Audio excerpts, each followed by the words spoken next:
आप देख रहे हैं पब्लिक समाचार, पब्लिक के हक में। में जो कारपोरेशन का इलेक्शन लड़ा गया वो इत्तेहाद के साथ मालेगांव शहर में हम लोग जो माजी में देख रहे थे, जिस वक्त से कांग्रेस और आज की राष्ट्रवादी ये लोग बड़े पैमाने पे बदउनवानी कर रहे थे। बदउनवानी के खिलाफ मिलकर, बदउनवानी और गुंडागर्दी के खिलाफ मिलकर हमने महागठबंधन बनाया और हमने इलेक्शन कारपोरेशन के साथ में लड़ा।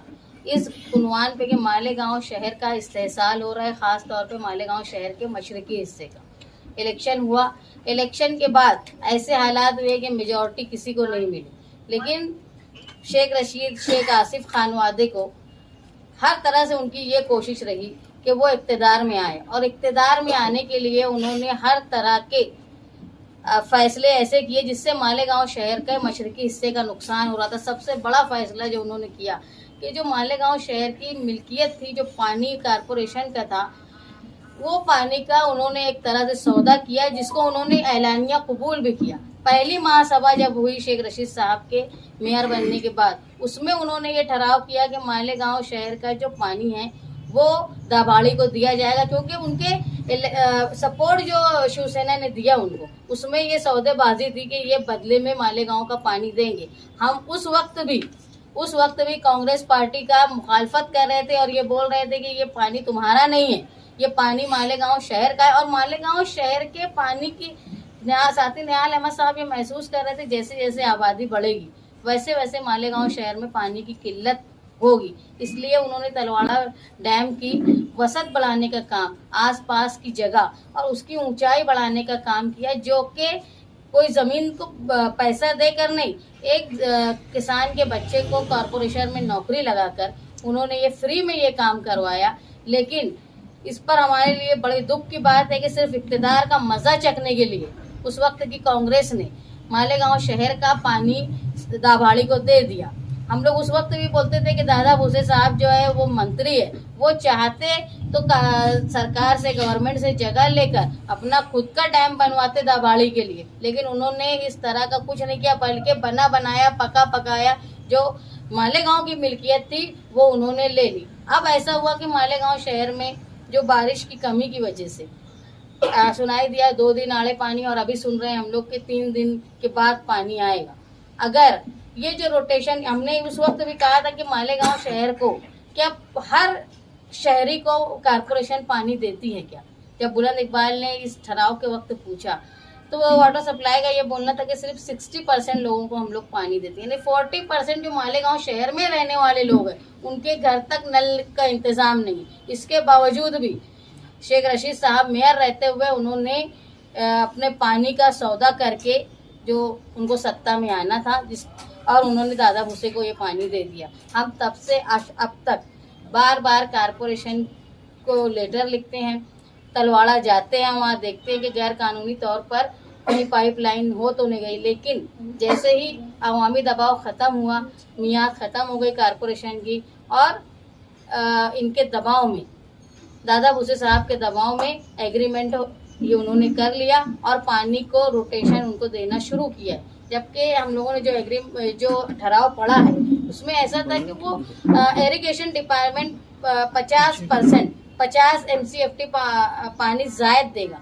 वो जायद ना आते हुए जैसे 2018, 19, 20, 21 से आ रहा था वैसे ही अभी आया, लेकिन पानी की किल्लत होने के बावजूद भी उनको पानी दिया जा रहा है, जो मालेगांव शहर के शहरियान के साथ धोखा है। और दुख की बात यह है कि बदउनवानी के खिलाफ हम लोगों ने मिलकर इलेक्शन लड़ा। नुमाइंदे MLA मुफ्ती इस्माइल साहब यहाँ से चुन के गए और मुसलसल वो हमारे साथ दिखते थे जब हम लोग पानी को बेचने की मुखालफत के ताल्लुक से बोलते थे। लेकिन इसके बावजूद जब कलेक्टर के यहाँ मीटिंग हुई, मुफ्ती इस्माइल साहब जो थे वो गैर हाजिर रहे 2 मीटिंग में, जब इस वक्त ये फैसला हुआ कि दाभाड़ी को पानी दिया जाने वाला है कि नहीं।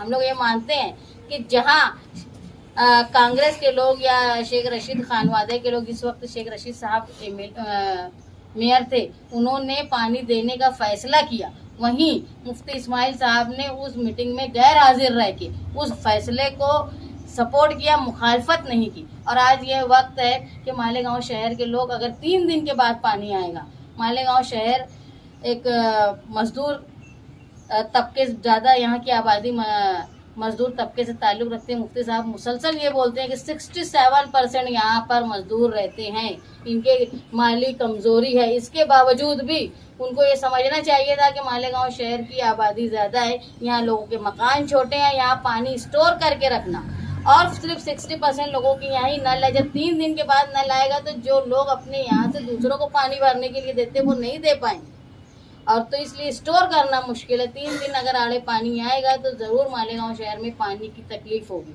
अगर शेख रशीद साहब ने इस तरह की सत्ता में आने के लिए ये सौदेबाजी नहीं की होती तो हमारा पानी जो है वो दाबाड़ी को नहीं जाता। और मुफ्ती साहब अगर शहरियान की कद्र करते हुए किसी एक सत्ताधारी के डर के बिना वो मीटिंग में हाजिर रहते तो शायद हम लोग ये पानी को रोकने का काम किए होते। लेकिन आज भी हमारा जो मकसद है कि मुस्तकबिल की तरफ देखना है। समाजवादी पार्टी आज ये ताकत में है, शहरियान का भरोसा हम लोगों के साथ है, हम लोग कोशिश करेंगे। और जो वादा है, जो ठहराव में लिखा गया था कि 50 MCFT पानी हमको मिलेगा तो ही हम उनको पानी देंगे, नहीं मिला, उसके बावजूद पानी दिया जा रहा है। इसकी मुखालफत में हम जिस तरह की कार्रवाई कर सकते हैं वो करेंगे। दूसरा एक बात ये थी कि तलवाड़ा से जब मालेगांव शहर में पानी आता है तो उसको पानी को चोरी हो जाता है, इसलिए हम लोग मुसलसल तहरीक चला रहे थे कि उसको पाइपलाइन मजबूत की जाए। इससे पहले लीकेज की वजह से पानी रास्ते में किसान हो या दूसरे लोगों को चुरा लिया करते थे। ऐसा माना जाता है कि तकरीबन 40 से 45% पानी चोरी हो जाता था रास्ते, तो उसको रोकने के लिए पाइपलाइन की डिमांड की गई थी, जिसका काम शुरू हो गया है। और उस पर हम लोग जो है मुसलसल नज़र रखे हुए कि जल्दी से वो पाइपलाइन का काम ख़त्म हो ताकि लोगों को पानी भरपूर मिल सके।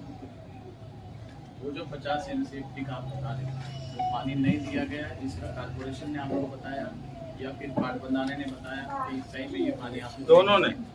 इरिगेशन डिपार्टमेंट का जो डिमांड है, कारपोरेशन की जो डिमांड है, इनका एग्रीमेंट कब हुआ देने का? इनका एग्रीमेंट हुआ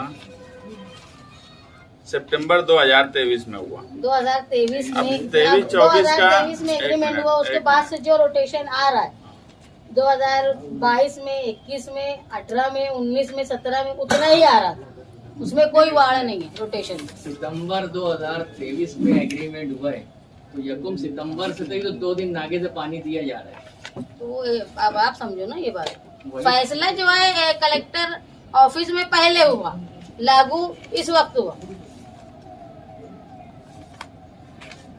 जो 23-24 का मालेगांव का डिमांड था ना, 25 सितंबर 2023 को जो डिमांड भेजे ना 23-24 का, तो उसके अंदर भी 513 MCFT ही पानी मांगा गया। और यही डिमांड जो है अपनी 2018 से चली आ रही। 2018 में भी अपने को 513 ही MCFT पानी था, यानी 18 से 19, 20, 21 6 सालों में ये जब बढ़ गया तो आज अपना 50 MCFT उसमें प्लस होना चाहिए था, क्योंकि एग्रीमेंट किया हम दाबाड़ी को जब पानी दे रहे तो उसमें कोई 50 MCFT बढ़ा नहीं ना। ये 6-7 सालों में आबादी के लिहाज से कोई पानी बढ़ा, इसलिए अब वो एग्रीमेंट कायदे से नहीं रह सकता। जब एग्रीमेंट की हट्टी शर्ती में 50 MCFT अभी आपने कहा पहली मुखालफत तो ये एग्रीमेंट जो है मालेगांव महानगर पालिका और दाबाड़ी ग्राम पंचायत के बीच का है। तो पहली जो अटी शर्ती बनाने वाली महानगर पालिका है, तो पहला एतराज तो हमारा महानगर पालिका आयुक्त से रहेगा कि जब एग्रीमेंट की शराइत पूरी नहीं हो रही है तो एग्रीमेंट कैंसिल करके पानी रोक दिया जाए। वो अगर नहीं सुनते या बहुत दबाव में रहते तो उसके बाद हम सोचेंगे आगे क्या करना है, मगर अभी पहली स्टेप तो हमारी महानगर पालिका है। प्रशासन के इख्तियार की बात है क्या ये मंजूरी रियासती हुकूमत से वो लोग ले गए हैं?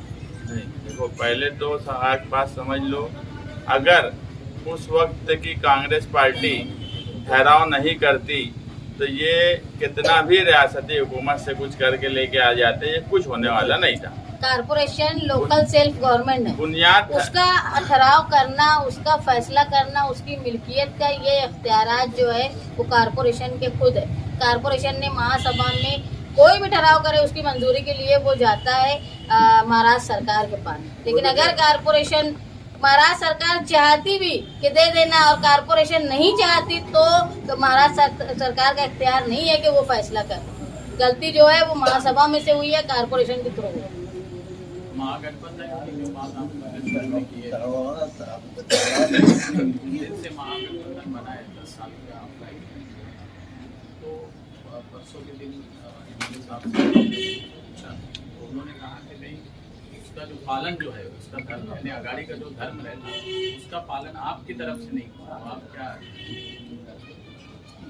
महागठबंधन 2017 में बना। महागठबंधन बनाने का मकसद हम लोग जो महसूस कर रहे थे कि मालेगांव शहर में गुंडागर्दी, बदनवानी, चोरी बहुत ज़्यादा होती है, यानी बैतुल माल की चोरी, उसकी मुखालफत करने के लिए, उसको रोकने के लिए महागठबंधन बना, जो मुफ्ती साहब राष्ट्रवादी और हमारे बीच में बना। और हमारा मकसद यही था कि हमने मालेगांव शहर के मशरकी हिस्से का डेवलपमेंट के लिए मिलकर काम करना चाहिए। और हमने इलेक्शन लड़ा। इलेक्शन लड़ने के बाद इख्तिदार नहीं आए। ये बात सही है कि 2024 तक ये फैसला हुआ था कि हम साथ में रहेंगे, लेकिन 2019 के इलेक्शन के बाद से आप देखेंगे मुसलसल महागठबंधन को तोड़ने का काम मुफ्ती साहब के लोगों के थ्रू किया गया, जिनको हम लोगों ने यहाँ जो बैठे हुए काफ़ी लोग जिम्मेदार ऐसे हैं जिन्होंने बुला के मुफ्ती साहब को बोला कि आप उनको मना करो। आप जिनके नाम से, जिनकी नसीहत, जिनकी वसीयत बोल बोल के आप वोट मांगे, उनके खिलाफ बोला जा रहा है, वो इस दुनिया में नहीं है। इसके बावजूद भी वो रोक नहीं पाए। अगर वो रोक नहीं पाए तो समझना चाहिए कि उनकी लीडरशिप की कमी थी कि उनके वर्कर उनकी बात नहीं सुनते। दूसरा ये कि जो फैसला हुआ था, एग्रीमेंट हुआ था, वो एग्रीमेंट में 2019 के असेंबली इलेक्शन में मुफ्ती साहब उम्मीदवार रहेंगे, ये फैसला लिखा हुआ था। 2024 में कौन उम्मीदवार रहेगा वो ये लिखा नहीं था। अगर मुफ्ती साहब के पास सारे दस्तावेज हैं तो वो जिस तरह मीडिया के सामने गठबंधन का फर्ज निभाने की बात करते तो वो कागजात मीडिया के सामने पेश करें। दूसरी बात ये कि हम लोग 2019 से आज तक जो देख रहे हैं कि मुफ्ती साहब हर महाज पर नुमाइंदगी करने में नाकाम और कमज़ोर रहे, चाहे वो पावर सप्लाई का मामला हो, चाहे बुनकरों की सहूलत का मामला हो। यहाँ तक कि जब बुनकरों के लिए स्टडी ग्रुप बना तो मालेगांव शहर जो सबसे बड़ा पावर लूम का मरकज़ है, वहाँ के एमएलए को नहीं लिया गया। यानी इनकी नुमाइंदगी इतनी कमज़ोर थी कि ज़रूरी नहीं समझा उन्होंने, जहाँ थोड़े थोड़े लूम है वहाँ के लोगों को लिया गया। पावर कंपनी की जो दादागिरी है, इसके खिलाफ भी मुफ्ती साहब का ज़ीरो हिकमत अमली रही। उसके बाद जो पुलिस की गुंडागर्दी जिसको बोलेंगे, जो 12 नवंबर का मामला था, 12 नवंबर के मामले में इन्होंने जो बेगुनाह 60 से ज़ायद लोग गिरफ्तार थे, उस वक्त भी इन्होंने किसी तरह की रहनुमाई नहीं की, किसी तरह की कोशिश नहीं की लोगों को बचाने के लिए। जब गढ़ की यात्रा का मामला हुआ, शरपसंद लोग लड़ाई करने लगे। ऐसा था कि रमज़ान के अय्याम में कई मस्जिदों में तरावी में खलल हुआ, तरावी हुई नहीं। उस वक्त ये कहा गया कि मसलहत से काम लो। मसलहत तो आवाम के बीच में करनी चाहिए थी, लेकिन ऐवान में और डिपार्टमेंट में सख्ती से बोला जाना चाहिए था। वहाँ भी हमारी जो है नुमाइंदगी कमज़ोर रही, ना के बराबर रही। यहाँ तक कि नितेश राणे चाहे वो किला झोपड़पट्टी के खिलाफ बोलते हो या उन्होंने लैंड जिहाद की बात की, वहाँ पर भी इन्होंने ऐसे तो मीडिया में कहा, लेकिन जहाँ बोलना चाहिए था असेंबली में, वहाँ ऐसे शरपसंदों के खिलाफ कुछ नहीं बोला गया। बल्कि हम ये मानते हैं कि 2019 से लेके आज तक जो लोग हारने वाले उम्मीदवार के खिलाफ थे, चाहे वो रिजवान सर हो, चाहे वो आमीन मेंबर हो, चाहे वो एजाज बेग हो, चाहे मालिक यूनुस ईसा हो, इन सब पर हमला हुआ है। शफीक एंटी करप्शन, ये इतनी उनकी हारने के बाद हिम्मत थी, ये सब जानते कि हमला करवाने वाले लोग कौन थे। इतनी हारने वालों की हिम्मत थी और जीतने वाले अपने साथियों को बचाने में नाकाम रहे। और आप देखेंगे उनको और उनके घर के लोगों को कोई नुकसान नहीं हुआ। रिजवान सर के यहाँ घर में जहाँ उनकी बीवी और उनके बच्चे मौजूद है, अंधाधुंध गोलियां चली, वो तो अल्लाह की मर्जी थी कि इनको कोई नुकसान नहीं हुआ। जिस तरह मालिक यूनुस ईसा पे हमला हुआ वो तो बड़ी बात थी कि वो बच गए, हिम्मत वाले थे, ताकतवर थे। जिस तरह शफीक एंटी करप्शन वाले के सर पर वार हुआ, जिस तरह हमला 2 बार एजाज बेग के घर में हुआ, मुसलसल अपने साथियों को बचाने में ये नाकाम रहे। किसी तरह का दबदबा ना पुलिस डिपार्टमेंट ने, ना किसी भी डिपार्टमेंट में इनका रहा कि ये बचा पाए। इन्होंने खुद सिविल हॉस्पिटल में बैठ के बोला कि मुझे बेवकूफ़ और फला फला समझा जाता है। तो और इनके ऊपर कोई हमला नहीं हो रहा, तो हम लोग ये महसूस कर रहे हैं कि भाई ये अपनी रहनुमाई करने में इंतहाई कमज़ोर है। गठबंधन आज भी अगर है, ये मानते हैं ये, तो गठबंधन को करने वाले जो लोग थे, जो इसमें बड़ी ताकत थी, जिन्होंने जमा किया था, आज भी उन्होंने बैठना चाहिए और हमारी बातें और गठबंधन के कागजात जो मुफ्ती साहब के पास दस्तावेज मौजूद है उसको लेकर बैठें और ये फैसला करें कि भाई ये अगर नाकाम है रहनुमाई करने में, तो गठबंधन का अब हक, फर्ज और धर्म मुफ्ती साहब ने निभाना चाहिए। आपके मुफ्ती साहब कहने ने के निभाना चाहिए, इसका मतलब ये है कि आप मुफ्ती साहब ने आपको आज के सियासी हालात जो है वो एकदम साफ हैं कि शेख रशीद खानवादा इलेक्शन लड़ने वाला है, मुफ्ती साहब इलेक्शन लड़ने वाले हैं। आज जो 5 साल में इनके कामकाज को लेकर आवाम बिल्कुल मुतमईन नहीं है और कहीं ना कहीं ये लगता है कि अब इनकी ये पोजीशन इस शहर में नहीं बची है कि वो शेख आसिफ को हरा सकते हैं।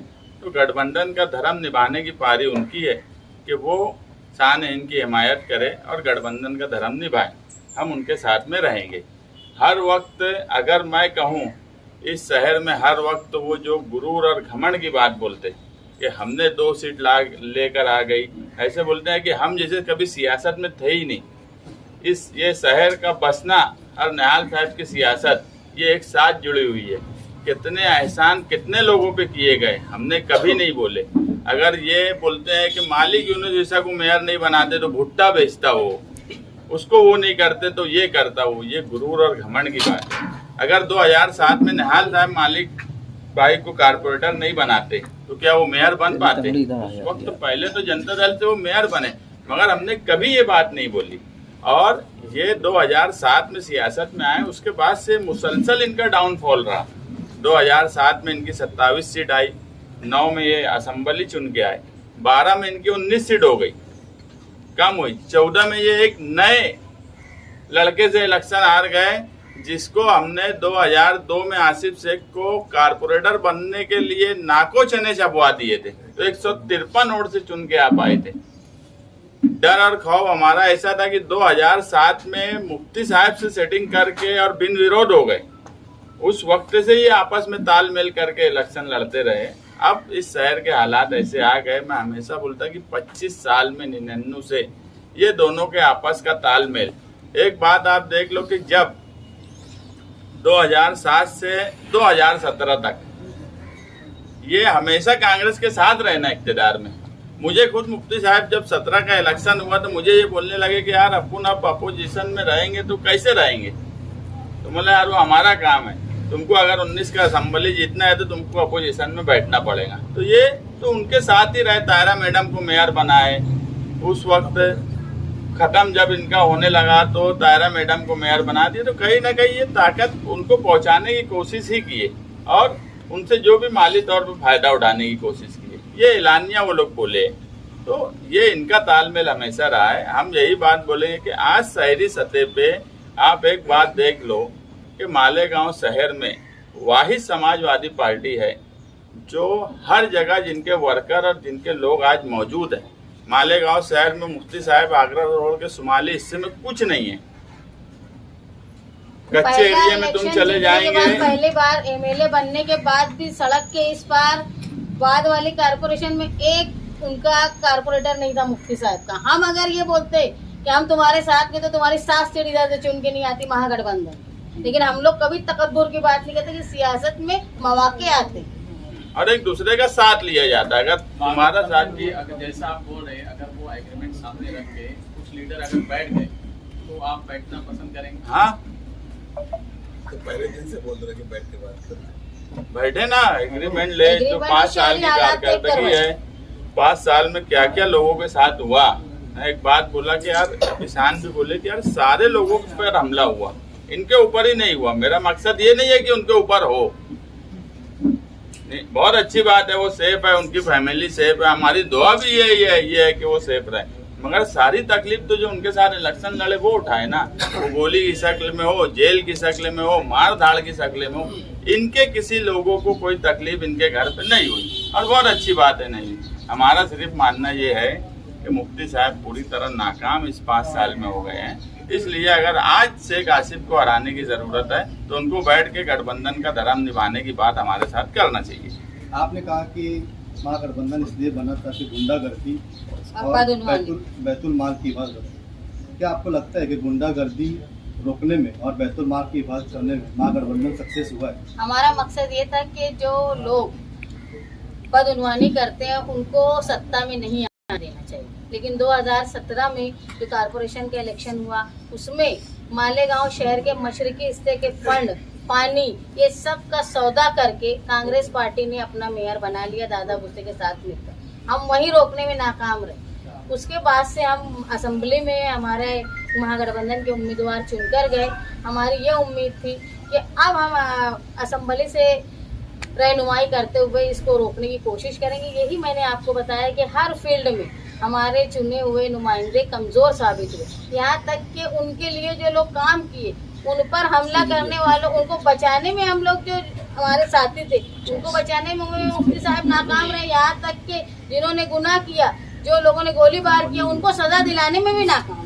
मुफ्ती साहब नाकाम मिले हैं, ऐसा शहर महागठबंधन से दस्तबरदारी क्यों नहीं अख्तियार कर लेते आप?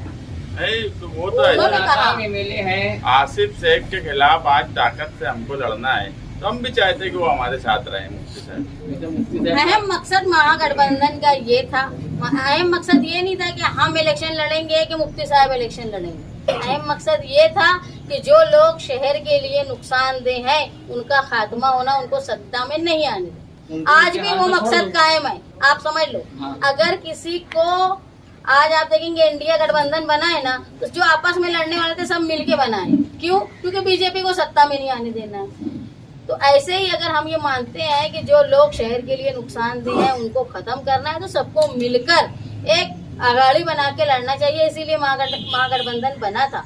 और वहाँ हम लोग अगर कारपोरेशन में नहीं आ पाए सत्ता में, शायद हम वो ऐसी सौदेबाजी करने का हमारा जमीर नहीं था जो कांग्रेस ने कर लिया उस वक्त। दादा अभी जो सत्ता में है क्या वो माले वगैरह नुकसानदायक नहीं है? कौन अभी जो है, कौन सत्ता में भाई? जो एमएलए अभी तो वही है, वो हाँ, अकेले जो अभी एमएलए जो है वो अपनी नुमाइंदगी करने में नाकाम रहे। तो गठबंधन का मतलब ये है कि हम जिनके खिलाफ लड़ रहे हैं, अगर हम नाकाम रहे तो वो मौका उठा लेते। अब वो उन्होंने वो किया और वो नाकाम रहे। हर महाज पे मैंने आपको बताया कि हर जगह वो नाकाम रहे, चाहे मुखालफत करनी हो या जहाँ रहना हो। पानी का मामला आप देख लीजिए, पानी के बारे में वो भी बोलते थे कि पानी बेच डाले, पानी दे दिए दादा भूसे को, लेकिन जहाँ जाके उनको रोकना चाहिए था इरिगेशन डिपार्टमेंट में, कलेक्टर की ऑफिस में बैठ के, वहाँ वो नहीं गए। क्या ऐसा नहीं हो सकता कि मुफ्ती इस्माइल पे नाकाम एमएलए की तनकीद और गठबंधन का धर्म साथ साथ चल सके? ये तो हो ही नहीं सकता ना। नहीं क्या वो गठबंधन तो साथ में रहेगा, लेकिन अगर वो चाहते थे गठबंधन साथ में रहे, लेकिन अगर वो नुमाइंदगी करने में नाकाम है और उन्होंने भी मान लेना चाहिए शहर के लोगों से मिलकर, और जो रहनुमाई कर सकते हैं उनको मौका दें और वो काम करें। असेंबली इलेक्शन का मैनिफेस्टो मैं और हमारे साथ कुछ लोग मिलके बनाए थे। ये बात मुमकिन है कि कोई पार्टी या कोई लीडर 100% मैनिफेस्टो पे जो बात बोला है उस पर अमल नहीं हो सकती, मगर ये बात बोलना कि मैं मैनिफेस्टो मेरा कुछ काम नहीं किया, या उन्होंने ये बताना कि मैनिफेस्टो पे उन्होंने कितने % काम किया।